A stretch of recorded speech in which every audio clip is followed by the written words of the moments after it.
what's going on, folks? I want to welcome you back to another edition of the Agents of Inclusion podcast, powered by Special Olympics and Odyssey. My name is JR from the JR Sport Brief Show on CBS Sports Radio. I need to remind you, we have new episodes with new guests dropping every Wednesday. Make sure you're subscribed to get the latest, but then most importantly, to go ahead and get involved. Today's guest is one of the most inspirational people I have ever met or spoken to. Her name is Loretta Claiborne. She's the Chief Inspiration Officer for Special Olympics and is the first athlete to sit on its board of directors. She's completed 26 marathons, is a fourth-degree black belt. Denzel Washington presented her with the Arthur Ashe ESPY Award for Courage. Disney made a movie about her, The Loretta Claiborne Story. She's met presidents and has been all over the world. All of this growing up in York, Pennsylvania, with 6 siblings and just her mom. Loretta was born partially blind and did not begin speaking or walking until the age of 4. Loretta is an inspiration and continues to be as active as anyone. We're going to have a chat with Loretta Claiborne about it all. It's the Agents of Inclusion podcast.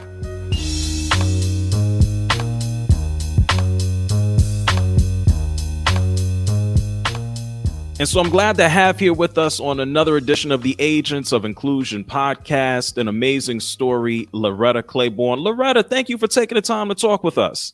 No problem. I'm just here. It's nasty outside, so. Look, we got a lot to talk about. It could be nasty outside. I know the weather's changing in a lot of places. You have an absolutely amazing story, and I want to touch on as much as I can, from being a Special Olympics ambassador, being on the board of directors, the Disney film, the languages that you speak, your story. It's crazy. I guess, first of all, growing up in York, Pennsylvania, your siblings, just your mom, you weren't able to fully speak or talk until you were 4 years old. You end up running 26 marathons. What got you into running? Who got you into running? I think it was just something I could do on my own as a kid, but my brother ran. And so he was much older than me, and he would have his guys. We lived in a housing project. There was a big field, and him and his friends who did cross country and track and stuff he was so popular. He could go and unlock the locker at small field, bring the hurdles up to the field and train with those guys. And that was rarity because, schools usually have their equipment locked up just for the school. But he also wrestled, and I kind of followed my brother because I was not a popular kid. And like I said, I didn't talk much, and I looked up to him. And I think it was just he ran, and then I ran. I started running in 1966 at the age of 12.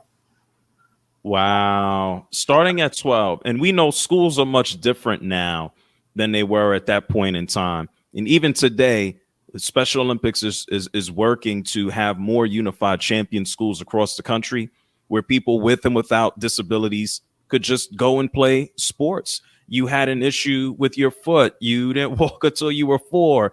You were partially blind in one eye. And then at 12, you were able to still go out there and run.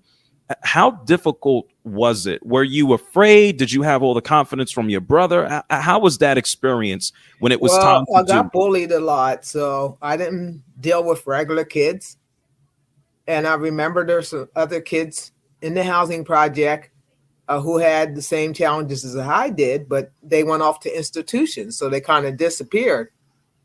And my mother wanted me to be with her family. There were 7 living children, 2 didn't make it into this world. And she wanted to keep us together. And of course she fought. And her big thing was, you're going to keep my daughter. You got a special education class.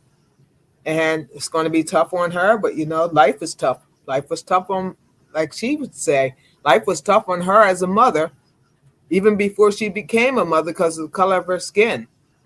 But she always did tell me, she says, hey, this is a part of life. You got to learn to deal with it. And basically, I got to say that between good people in my life along the way, and I started meeting a lot of those good people after I got into Special Olympics. A lot of people think Special Olympics is just sport. It's not. It's more than just sport. It's to me, it was a blessing because when I got into Special Olympics, I tried to get on the track team in school, which I tried to start the track team. Really, there was no Title IX, and these girls came to me and said, "Hey, we want a track team." And so, of course, if you saw the movie, I was the one who went to the principal and spoke. I was the one who went to the teachers just for us to practice in the hall, not at the track where my brothers and them practice. And finally, they had a little track meet. One of the coaches was the coach, Mrs. Kasiba, took us up to see a track meet, and it happened to be a lot of runners didn't show up, and so she came to Miss. This coach came to Mrs. Kasiba and said, "Hey, I see you got a bunch of girls here. Oh, we're just watching. We don't really have a team." So they let us run, and I remember one of the girls blurting out saying, "Oh, we don't want no retards on the team." And Mrs. Kasiba turned around and says, "You know what? I'm going to stop this right now." It was Loretta who went to the principal. It was Loretta who went to the teachers. It was Loretta who sold candy bars for student activities, which this bus that you have ridden here was paid by student activities. So we're going to stop this now. But it never stopped. And then as time went by, I started Special Olympics. I was in 10th grade. I was going to school a week and going to work a week.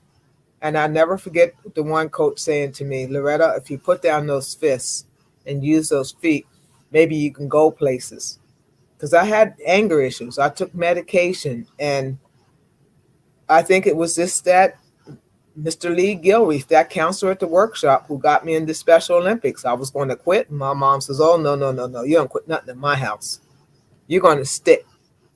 And when I tell you, you don't quit until I tell you." So I thought maybe, okay, that season got over. My mom, the next year, Right. went to school to work. She says, "I hope you sign up for that program, because if you didn't, I'll make sure you sign up."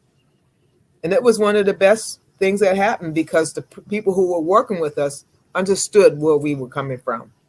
What's the best lesson? And you shared a lot of gems that your mom instilled in you. Is there really one lesson that you would take from your mom? You know, she always told us it's not how much you have, it's what you have and how you use it. I mean, she had so much because she raised us single handedly, 7 kids, no man in the house, and she was on welfare. But that didn't mean that she couldn't raise her 7 kids without morals. That didn't mean she couldn't raise her 7 children that they do count or they are, valuable. And even though she's seen segregation because of color of skin, I didn't think she wanted me to see the segregation, not only because of color of my skin, but for my abilities to learn. And she just kept at me, says, it's not how much you have, it's what you have and how you use it. And I think that's the best thing. It's not how much you have, it's what you have and how you use it. And You when I started Special Olympics, I seen an opportunity. I couldn't be on that school track team, but I could be in Special Olympics. And it was sport that drew me. It was a free sandwich that drew me to the Special Olympics. So it was, my mom always said when I walk out the door, remember, you don't take nothing free because there isn't nothing free. You think you're going to get something free? It might be free today, but they're going to ask for something. And I think, yeah, I did take that free sandwich. Weeks later, she got the call. She said, you're going to think twice before you pick up another free sandwich. But it was the best free that I ever had. And it was freedom that I could be myself. It's okay to be me. Everybody I competed with in Special Olympics, nobody called people names. Nobody picked on each other. I mean, everybody was in the same boat, rowing the same oars, And when I look at Special Olympics and I look back, it was the coach who said to me, "I want to hear from you, not from me. I want you to use your voice. I want you to tell me what you want to do. Do you want to do the 300 or the 50?" you were able to take all of those experiences from being excluded to being a part of Special Olympics and being included, and then doing even more to show people that you can go out and do whatever. You have run 26 marathons. It's not like you stopped. It's not like you were content with just, hey, they let me participate. Hey, they let me run. You went above and beyond. Why did you do so much more? I don't know. I guess I had that in me. It was just that inner being. I learned how to knit and I learned how to do martial arts. I did martial arts for 28, 29 years. I taught martial arts. I did a lot of things. And that's what Special Olympics tells you. You know, you have a, I remember Eunice Kennedy Shriver telling me, right down on New York Avenue. She says, you know what, Loretta? I created these games so that you don't have to look on the outside of the fence. I created these games so people like you have the opportunity to be on the playing field, to take that chance. And from the playing field, what do you learn? You learn discipline. From martial arts, what do you learn? You learn discipline. Even though you're doing a fingertip push-ups and your fingers hurt, you want to stop. But that inner drive in you is saying, no, I'm going to stay on my fingers till Sensei at least says stop. And that's the same way with sport. You start it and you get involved in sport, but then you take it from the playing field out into real life. I own my own home now. I just got done running down to the post office yesterday to put in my taxes. So it was that drive. And I found out nobody's going to be here behind me to push me. So I have to want that drive and to go on to be disciplined. You talk about your other experiences. You speak multiple languages. You've been I around. don't speak multiple languages to kind of communicate. Okay. Like when I go to Germany, I want to be able to say hello, which is hello in Germany. You know, been me. It's been Loretta. I am. Yeah. I am Loretta. Yeah. So, I sprechen Sie Deutsch? Just a little bit. Yes. Just a little bit. Deutsch. But that's so much more than a lot of people even know or take the time to learn. With all of your experience. Thank you very much. Danke. Danke. Thank you. Yeah. For all of these experiences, meeting presidents, whether it's President Obama or President Clinton, is there one experience that stands out to you that you've had in your lifetime? I think the one experience that stands out to me is that I had the opportunity to do something that I really wanted to do, to be on a team, to be in sport. Ever since I was a little girl, I dreamed of Wilma Rudolph.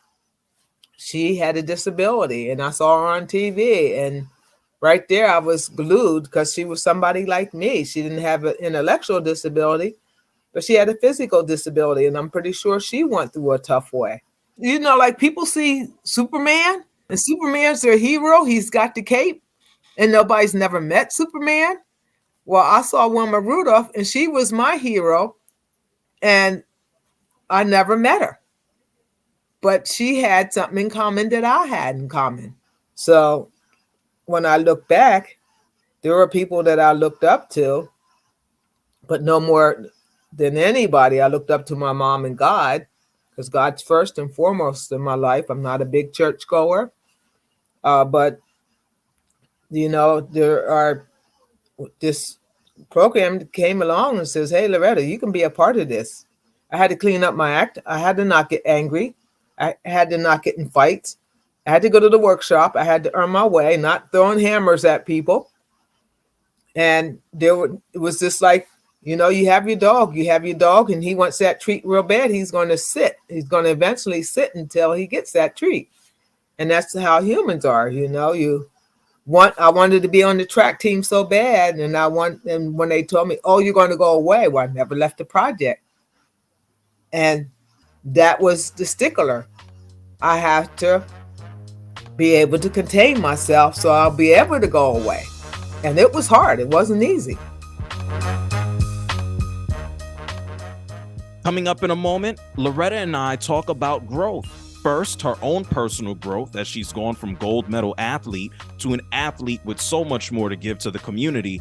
And then we dive further into the growth of society, how it's changed in her lifetime.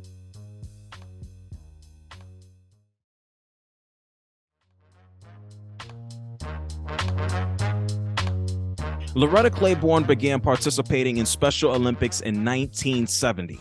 Over her 5 decades of competing, she's won 6 gold medals at the World Games. Now, she's a veteran, and she shared how she balances her time to continue training and competing against taking time to help others and further the cause and grow the next generation of athletes. How has sports helped make all of the connections you've made in your life? Well, it's just like I remember one time I read the story, and it was about Oprah Winfrey, and she was just becoming of herself, and some other famous person was telling her how to balance out taxes because he had a problem with taxes. And he said to her, Oprah, if you have $100, you take that $100 and take 40 of that $100 and put it away. That's for Uncle Sam. It says, now you have $60. You take your $60, and like she says, well, she had a solution. She'll take her put that 40 away for Uncle Sam so she wouldn't get in trouble. Then she would break that 60 down to so much to spend, so much to put away for later, and so much to enjoy herself. So that's basically how I use my time. I take so much for my competition. I'm I was driven to I love competing. That's just my way. Ever since I was a kid, I've always loved to compete. So I make sure that I try to balance it out with this is my time for competing, working out. When I go to the Y tomorrow, that's my time. There's no cell phone at my YMCA. I don't, the girl next to me, she's riding on her bike, not using her arms. She's riding and she's talking on the phone. And I'm up there on my elliptical using my arms. This is my time. This is my time to work out. I come home from the Y, I rest a little bit, and then I might go out and get a run in. Like yesterday, I came home, I had to prepare for my skating competition last night. So it's basically, you just learn how to balance things out. I take that pie like the money, that 100%, 40, 60, 20, 20. When you look back at so many of the changes we've had in society just over your lifetime, how people approach school, how people look at education, how we look at being unified has changed, but there's always still much more work to We be still done. got a long way to go. We come so far in the 50 years. Remember when I came up, all my friends were disappearing. They were going away and they were going to institutions. And I went to see 2 schools that I was going to basically live at, one of those schools. And I said to my mom, I want to go away to those kind of schools because there's people like me. But she didn't have that in her mind. I want you to go to regular school and to be the best that you can be and earn a diploma and not a certificate. She wanted a real diploma.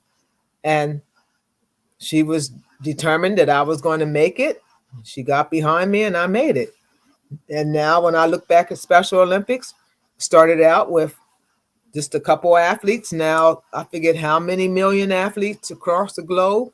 And not only is it promoting sport, but it's promoting inclusion. And my theory is if you live on this earth, institutions are very, very few nowadays. I think everyone should have a crack at life. I think everyone should have a crack to want to do the track or do something. But I also think that everyone has the chance or the crack at the bat to be the best that they can be and to be inclusive, whether it's in the community. And that's what Special Olympics is teaching. Starting with the young kids, talking to them about people who are differently able. As they get into middle school and high school, they do it through a sports program. As they get into college, it's a sports and mentor program. And the next thing you know, people are bonding because my theory is we all got to live on this earth together. We all should be able to work and play and be our best together.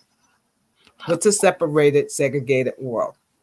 A terrible one. A bad Terrible one. We see it. But when you see people with intellectual and physical disabilities being the best that they can be, the young man who has a sock company, Crazy Socks, you see on TV, there's a group of people up in the northern part of the United States. Actually, it's in Connecticut. It's a whole coffee shop and it's ran by people with intellectual disability.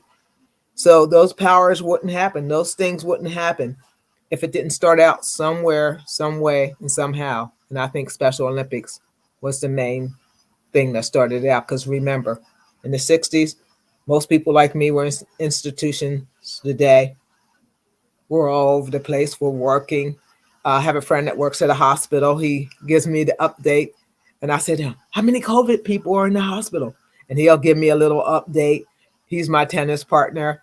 But just to see our people succeeding, driving cars and everything. I can't drive a car, but hey, I make do in this old world. Is there a favorite place that you've been to, or place that you want to go that you haven't been yet? No, there's, there's a lot to see right here in the United States that I haven't been. And I like to see where I live at first. But I did like the Middle East. Okay. Why? I don't know the people, the Crown Prince, how he now knows because it was sort of a closed country, but it was him that came and says these people are people of determination, and it wasn't just for Special Olympic Games. There, it was still today. They Their people are people of determination, and he wants his country to be an inclusive country, starting with the schools. So there's students with intellectual disabilities that can go to regular schools. He wants to see that happen. He loves Unify. I remember going over there and giving them one of the banners. I mean, the students were of all. They yearn to have more inclusiveness. So to me, that's a place I would go back to. If I may ask, if it's not too personal, I know you've met President Obama. Yes. What was that conversation? What did he say? What did y'all talk about? It was at the White House. I met him a couple times, and those places are so busy. But we talked about a little bit of everything from A to Z. And I never forget what struck me was something he was saying to Mr. Shriver, Tim Shriver. He said, you know, I think in this world, there are other people who will have changes made for them, for their rights, before your people would have changes made for them, for their equal rights. Your mother has spent the last 40 or 50 years fighting for people with ID to be inclusive, to be more accepted, whether it's in the job or in the community or on the playing field. And still today, you still have to work hard at it. Where there are other folks who are looking for things to change, and it's happening. So, in other words, he was saying the fight is still long. You mentioned tennis and obviously running. What are some of the other sports that you've participated in over I time? just did our local games last night, and this weekend coming is the state games for figure skating. I just finished up our local program last night. So this Saturday and Sunday we're doing figure skating. I just finished up the season for skiing. Last week we were at state games. I play a lot of sports. I'm currently playing basketball, but tennis is my main sport, and I still run just for exercise and fitness. But I do a lot of sports. I do floor hockey right now. We're having a hard time getting a floor hockey coach. I played soccer. I swam. I did softball. You name the sport, I basically did it, with the So exception of equestrian. so there's no slowing down here for you, Loretta. Oh, no, no, no, no. You stop moving, that's it. Is there a sport or is there a venture that you haven't done or tried yet that you want to get into? I would like to try equestrian, but we don't have horses in the city. So, it's, where are you going to put a horse in the city? Row houses. We Enough can with dogs. we can get you out to I guess a ranch. I think that's quite possible. I feel like that's something that you're eventually going to check off your bucket list, right? Actually, I just love sport.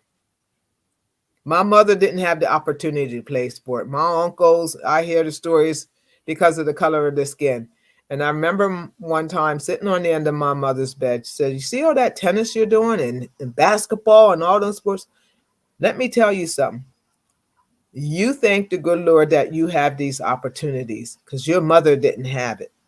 So I look at sport differently than a lot of my athletic friends do because my mother didn't have sport. she was denied sport. Her uncles were denied sport. And so I have this wonderful opportunity to play sport. And it was always my dream to play sport and my dream in reality to be able to play tennis. Because I remember the story that my mother said about, oh, only thing the people like us did, blacks, was pick up the balls off the tennis court for the club people. We were not allowed to join those clubs. So you thank the good Lord that you had this blessing and opportunity. So I also thank Special Olympics for this blessing and opportunity because it's a blessing that's really changed my life. There is a massive event. We were talking a little bit of German, a little bit of Deutsch. There Yeah. is a big, Speaking of Deutsch, yeah, yeah, yeah. There's a bunch of events. One big event going down in the summertime. Explain to everyone the Special Olympics World Games. It's going to take place in Berlin in June. Tell us about it. yes, Special Olympics World Games is really, it starts out with your local games, which is all over every community around the world. Then you go to the States. And then different states have different ways of picking their athletes to how they go to the States. Here, you get chosen if you get a gold medal. Some people doing some kind of like they would interview people and see if they're the right candidate. Well, then from that, from in our state, you get a gold medal. Then you go to a camp, which we went to in November, and that determines whether are qualified to go because it could be your behavior to hold you back. But when you get to the World Games, that is our world stage. That is our Olympics, to be on that stage. And I am so, so happy to be on that stage because there'll be so many athletes at these games. I don't know the number, maybe 6,000 to 7,000 athletes. I could be wrong on that number, but they come from all around the world. And a lot of the athletes, like our tennis team from the United States, is 4 unified teams. So that's 8 athletes that are paired together, 4 with intellectual disability and 4 without. And then 2 traditional athletes, me and a young lady from California named Heidi. So we're the 2 traditional athletes, but there's 4 unified teams. Our soccer team from the United States is unified. Our basketball team is unified. So it's like they say, it's to me, it's one of my highlights. And at my age, I've to be able to go out there and put that tennis racket and that ball together and hit it and play, probably against people much younger than I. I'm not about, oh, I'm going to get the gold. I'm about, oh, I have this opportunity and I'm going to make it the best to represent not only myself, but to represent my country and my people around the world who have ID the same as I do. I can't wait to get out there and go myself.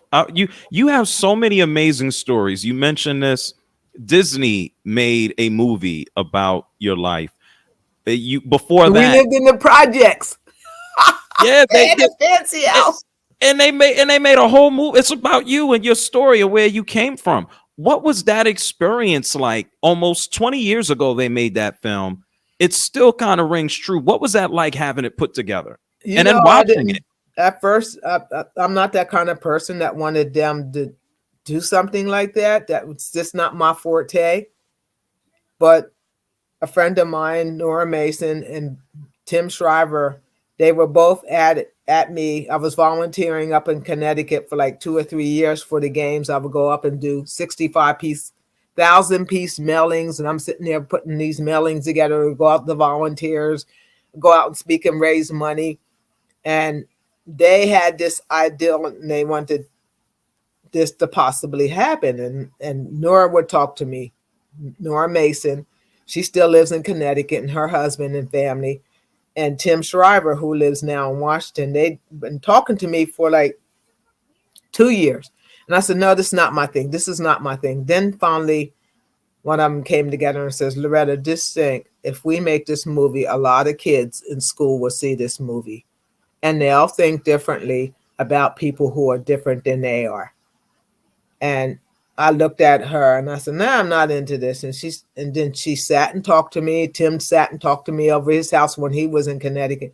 I said, okay, I'm going to give in. Because my theory is If a kid on the other side of the track, whether they have intellectual disability or not, is looked at differently. That child with intellectual disability is looked at differently. The other people on the other side of the track who think that they can't be successful would see this that to say, yes, they can be successful if given a chance. So the movie was made for lower, I would say upper elementary, more or less upper elementary. And that's where you have to start to do acceptance. That's where you have, my mom always said prejudice is started at home.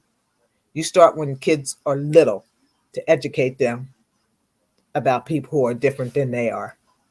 You gave an amazing speech before that movie was produced at the ESPYs. Denzel Washington gave you the Arthur Ashe Courage Award at the ESPYs. I remember watching that. What message would you directly share with kids, adults, anyone listening right now, just about inclusion? You know, I think we all should be included because it's only one world. And my message is to everyone, there's one world, there's not 10 worlds, there's one. And we all should be able to live in it and enjoy it for the time we have on this earth. That everyone should be counted in. Nobody should be looking on the other side of the fence. And I know it sounds like a pipe dream, but can it happen? I think it can if we start with ourselves in our own little community. Whether it's you opening the door, I go up to a little store, I'll probably go up to Turkey Hill today, get a cup of coffee before I go out running. And if I see somebody, I always say hi to them, whether they say hi back or not. And a lot of times I'm running and I'll say hi or hey, put my hand up. And a lot of times people say nothing. But I've also seen the turnaround in people, and it's took them a while. The same people that weren't saying nothing would put their hand up and say, hey, just to test them out. And I think we can live in this world. Everyone should have the opportunity to be included. I love it. I love it. Loretta, let me ask you this. When you're not running, exercising, keeping fit, inspiring people, what else are you doing for fun? What do you listen to? Do you have any favorite musicians, any artists? I love I got this little tablet thing and I go on and I watch all the African choirs. That's my latest thing to hear them because they have such beautiful music and it's youth who don't have nothing like the African Children's Choir. There's a lot of them. There's a Watoto Choir. I like to listen to them. It's mostly religious music, but they sing fun songs too. I like to knit. I knit and I crochet preemie hats for cancer. Actually, I'm sitting here and I got a bag of yarn here that would be turned into knockers. And this yarn, I see if you can see it. Yeah. This yarn would be turned into a prosthetic for women who have cancer and lose their breasts. I'll make the prosthetic and send them out to this company out in Washington State, and they'll wash them, clean them, and put them in cancer and stuff them and put them in cancer centers all over the country. And actually, I got a couple cancer centers now. I'm stuffing them and putting them in and still doing for that. And I knit preemie hats. I probably knitted well over 1,000 preemie hats for preemies for many hospitals.